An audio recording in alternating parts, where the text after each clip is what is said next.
So I'm going to show you guys how to get to Microsoft Teams. So first off, you're going to need to sign in to your school email account. All right. Your Chromebook is going to actually prompt you guys to do this when you open it. So you want to make sure that you're signed in to your S number. So for me, I have an E number, but you want to be in your school account. All right. So when you get into your school account, you're going to see something over here that says the waffle. All right. It's this little square thing over here, and it's going to give you all of your different apps, like your school email account. All right. You are going to need to get familiar with something called Teams. All right. So you're going to click on Teams right here. And it's going to open up Microsoft Teams. Now I'm on a computer, so I can get it in an app, but you can also use the web app in case you can't download it to your Chromebook. So let's use the web app here. So you'll see I have lots of Teams, all right? So for this example, because I've already added them, I'm going to show you guys what this stuff kind of looks like. So if I were to go to my homeroom class, all right, you'll see I've added a bunch of different people, and so there's 33 students in this class. So basically, when you do this, it's going to give you options to do things like Meet. So you can do Meet. So I might have scheduled a meeting and you log into it, or you can press Meet Now if you ever need to meet with somebody. There will occasionally be files posted. There can be a class notebook in here. Now this is homeroom, so they don't really have much of anything in here. So I can always add another member and things like that. But that is how you get to Microsoft Teams. What's really cool about Microsoft Teams, so if I were to go and do Meet, let's meet now. So I'm meeting while I'm holding a meeting. So I'm waiting for people to join me, right? So I can invite somebody if I wanted to. So I can do that, or I can say no, but nobody's currently online. Now, what's really cool inside a meeting, so I'm waiting for people to join me, is that you can turn your camera on and off. So I'm not going to turn mine on because my hair looks real scary right now. That's why I wore a wig in the welcome video. But you can also do this meeting chat. So you can always ask a question inside the chat boxes, and I will see all of your questions. You know, you can post GIFs. You know, it's always fun.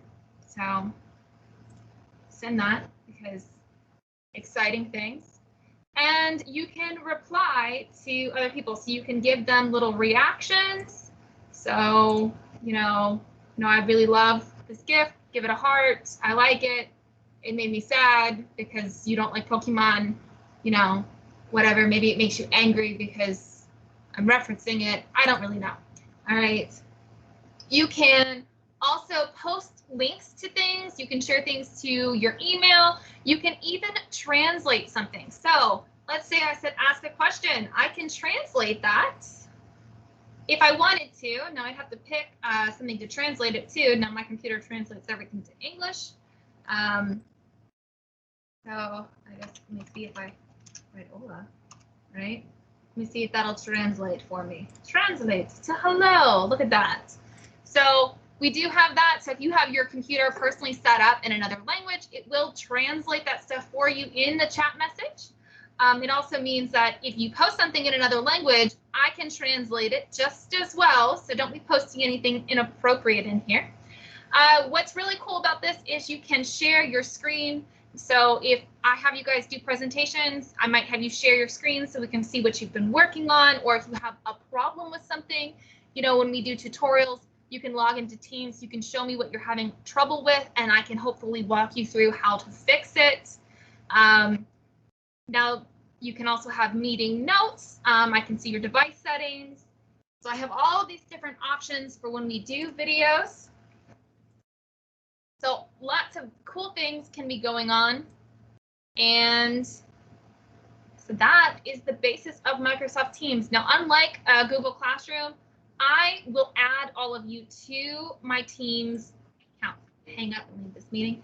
So you'll see that a meeting was started. You can rate the call quality, and you can see kind of in this post section kind of what happened. You also always can see all of the comments. So, you know, if you missed something, you can see it there.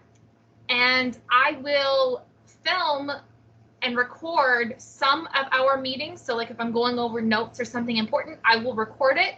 And you'll also have those recordings posted so that you can always go back and re-watch something if you need to. So that is the really cool stuff about Microsoft Teams.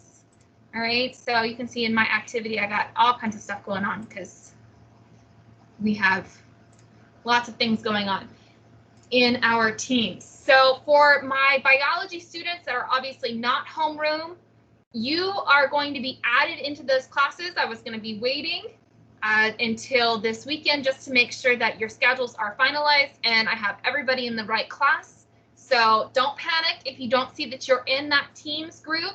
You will be put into that Teams group by me, so you don't need a code or anything like that to join. If I need to do a conference call and explain something to a parent, I can always add them to that team, or I can send them a link to their phone and they can join in that way. So there's lots of ways for us to get to know each other and to talk and to meet each other, but I will see everybody in Microsoft Teams first thing Monday. So be ready for the start of school, and we will walk you through how to do all of these things in class as well.